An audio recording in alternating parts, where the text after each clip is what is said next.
қошқарларды ауылға айдап батқан Нұркен деген жігіт. Біздің жақтың қошқарлары. Дені тоқты қошқарлар бұлар енді. Биылғы қозылар ғой. 1, 2, 3, 4, 5 үлкен қошқар бар екен. 5 үлкен қошқар. Дұрыс, 5 үлкен қошқар. Мынау кімнің қошқары? Мынау Мырзабектің қошқары. Осылай қараша айының 1-нен бастап қосамыз. Бірнеше күн үйде істеп, кішкене жем беріп, сосын бір күні шығарамыз ғой.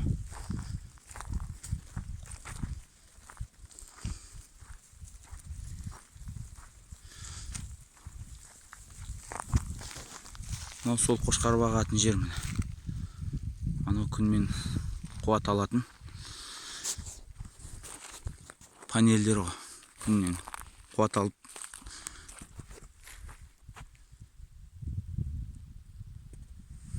Неге бұлдырап кетті? Анау сол қошқар қора. Қошқар бағатын жер осы жер.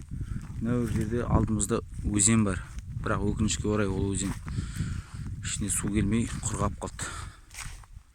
Соңғы жылдар су келмей қалды да, бірнеше жылдан. Содан қазір өзен дейтін құрғап кеуіп қалды.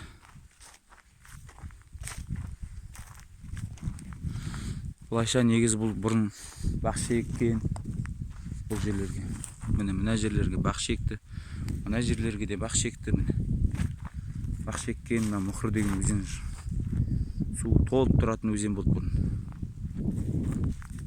Су сондай мөлдір, балығы тәтті,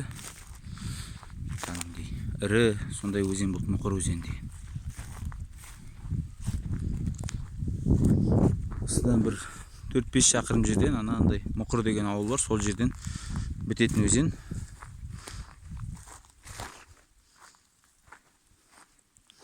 Шағында кіші өзен болса да, сондай берекелі өзен болды. Соңғы жылдары да осы кеуіп, судың жоқтығынан кеуіп жатыр. Көптеген өзендер кеуіп қалып жатыр біздің жақта.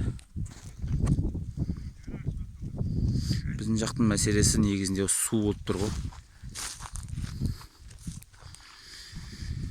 Әзірге осы енді.